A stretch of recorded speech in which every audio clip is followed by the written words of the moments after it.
ce Jacques Higelin qui nous a tellement fait rêver, qui a tellement, qui a tellement, qui a tellement ensoleillé nos vies, a été victime pendant 5 ans, entre ses 10 et ses 15 ans, d'un pédocriminel en série. Ouais. On a embarqué ensemble dans une, aventure professionnelle commune qui a duré, plusieurs mois, qui a duré longtemps.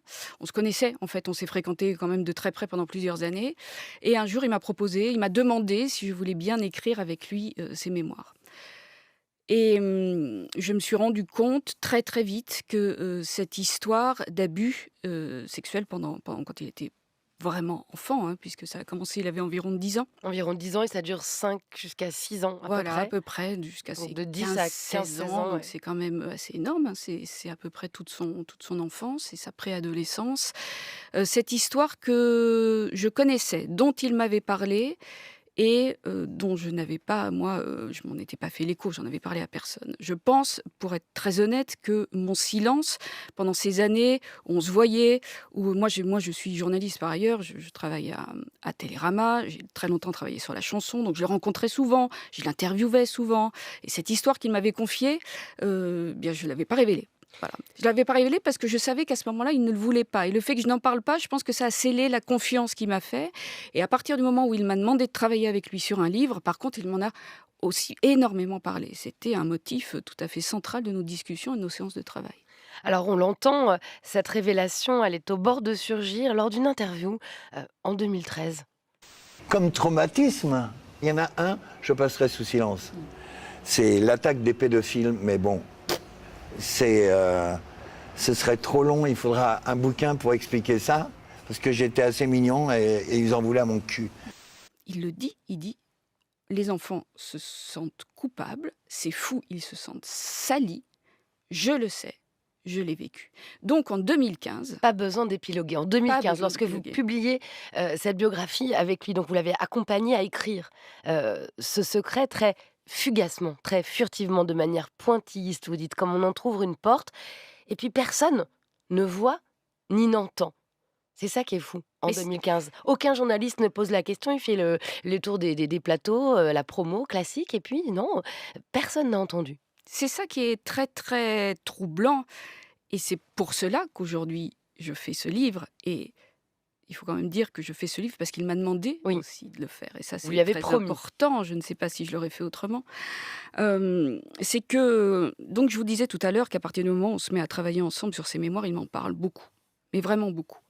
Et je vois bien, je me demande même dans quelle mesure, comme je l'évoquais aussi tout à l'heure, ce n'est pas le fait que je n'en ai pas parlé avant alors que j'étais au courant, qui a, vraiment consolidé pour lui la confiance qu'il me faisait et le fait qu'il me demande d'écrire avec lui. Et je me demande aussi dans quelle mesure il n'a pas voulu finalement faire ce livre de mémoire pour le dire un peu au moins, se soulager de ce poids-là qui était visiblement très lourd. Quand lui en a parlé dans ses mémoires, et moi je pensais que ce serait suffisant pour que ça saute aux yeux de tout le monde, et donc ça n'a pas été le cas. Il voulait, lui, se soulager de quelque chose, ça c'est évident. Et après, il m'a dit, «Ne t'inquiète pas, ça m'a soulagé de quelque chose. Ne t'inquiète pas de quoi? Eh bien de ce qui n'est pas arrivé, qu'il espérait aussi, c'est-à-dire que ça soulève ce couvercle de silence sociétal qu'on avait encore à l'époque, qui était extrêmement puissant». Vous allez construire, ce récit à la manière dont on évoque un souvenir. Il remonte, par bribes, par petits chapitres, dans le livre et vous décidez donc de raconter, qui est cet homme donc qui a abusé de Jacques Higelin pendant 5 à 6 ans. Vous l'appelez Bob comme, celui qui viole Laura Palmer dans Twin Peaks, qui est son père incestueux. C'était qui, ce Bob? Alors Bob, c'était un personnage très flamboyant. Jacques, il a grandi à Chelles, hein, en région parisienne. Le Bob, il habitait là-bas aussi. Personnage flamboyant, connu, respecté. Il disait que c'était son professeur artistique. C'était un comédien. Il était musicien. Il était cascadeur. Il lui a fait rencontrer les plus grands cascadeurs de l'époque. Il lui a fait faire du saut en parachute.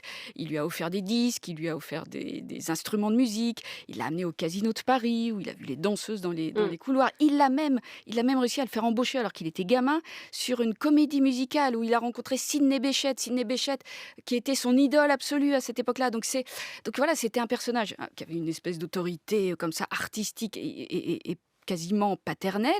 Et Oui, qui avait une forme d'emprise sur lui. C'est en cela que quand j'ai lu Le consentement de Vanessa Springora, qui est sorti 5 ans après, mais c'était un choc incroyable. Ce livre est merveilleux, d'intelligence, de distance, de raffinement.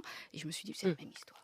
Et il y a également dans l'histoire de ce Bob, quelque chose d'assez fou qui est dans le récit que vous en faites, il y a le lien avec, l'enfant Égelin qui est sous emprise, mais c'est un prédateur systémique et il va écrire à Égelin depuis sa prison. Vous enquêtez pour savoir il était en prison, pourquoi? Parce qu'Égelin vous l'avez peut-être pas dit.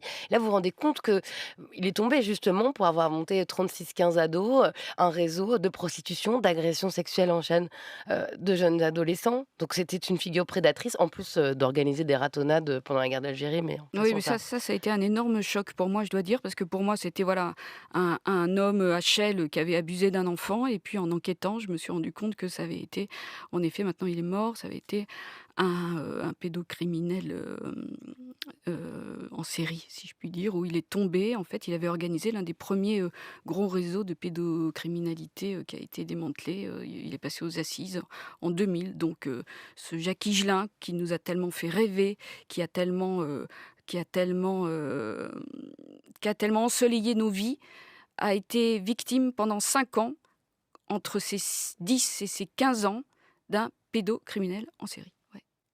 Valérie Lehoux, car toujours le silence tue. Et vous le rappelez dans ce livre, c'est un mot de la Civise, qui est la commission indépendante sur l'inceste et les violences sexuelles faites aux femmes. Il faut en finir avec ce silence car il contamine tout le groupe.